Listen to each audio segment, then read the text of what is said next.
ایک کے بعد ایک الزامات۔ تحریک انصاف کو الوداع کہنے والی رکن قومی اسمبلی عائشہ گلالئی نے شہر اقتدار میں پریس کانفرنس کی تو نیا سیاسی پہنچا لا گیا۔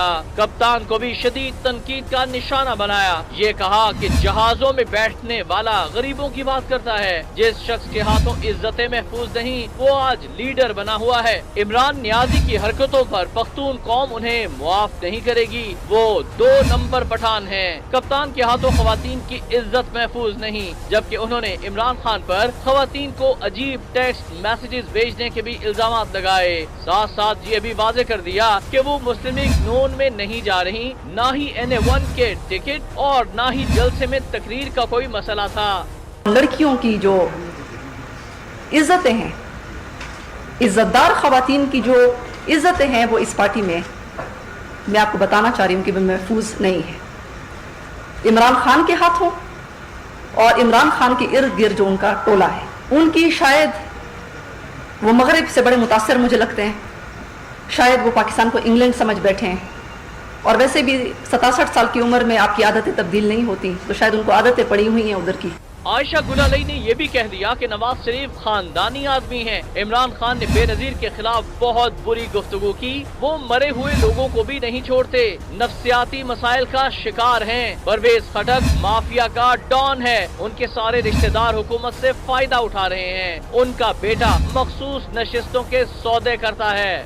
عمران خان جو ہر ایک کی باریاں لگواتے ہیں، کبھی کسی کی باری لگواتے ہیں، کبھی کہتے ہیں تمہاری باری ہے، کبھی کہتے ہیں اس کی باری ہے، میں تو عمران خان سے کہوں گی کہ اب تمہاری باری ہے۔ آرٹیکل 62 اور 63 میں مورل ٹرپیٹوڈ کی بھی بات کی گئی ہے کہ آپ کی مورالٹی، آپ کی مورل ویلیوز کیا ہونی چاہیے۔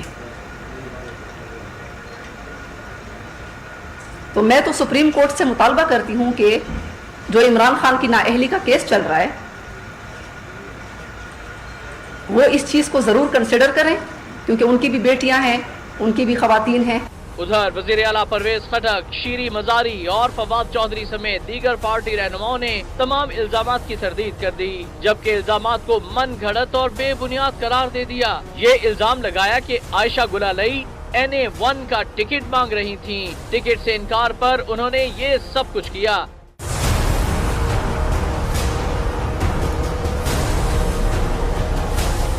دوسری جانب کپتان کی کشتی سے ایک خاتون نے خود کو علیحدہ کیا تو دوسری خاتون نے اسی کشتی کو پکڑ لیا۔ MQM کی سابق رکن اسمبلی ارم عظیم فاروقی نے تحریک انصاف میں شمولیت اختیار کر لی، جبکہ کھلاڑی بنتے ہی انہوں نے اپنی جماعت کے حق میں بھی بولنا شروع کر دیا۔ کہا کہ اگر عائشہ گلالئی کو PTI کی قیادت سے شدید اختلافات تھے تو انہوں نے اب تک استعفیٰ کیوں نہیں دیا؟ کیا عائشہ وہی خاتون نہیں جو پہلے PP اور APML میں بھی رہی ہیں؟ ان کے اعتراضات کی تحقیقات کرائی جانی چاہیے۔ آگے بڑھتے ہیں اور آپ کو خبر دیں کہ جس کرپشن کے الزام پر نواز شریف نااہل ہوئے، اب KP حکومت پر بھی ایسے ہی سنگین الزامات لگائے جا رہے ہیں۔ اپوزیشن جماعتوں نے عمران خان کی ذات اور وزیر اعلیٰ خیبر پختونخوا پر لگنے والے کرپشن کے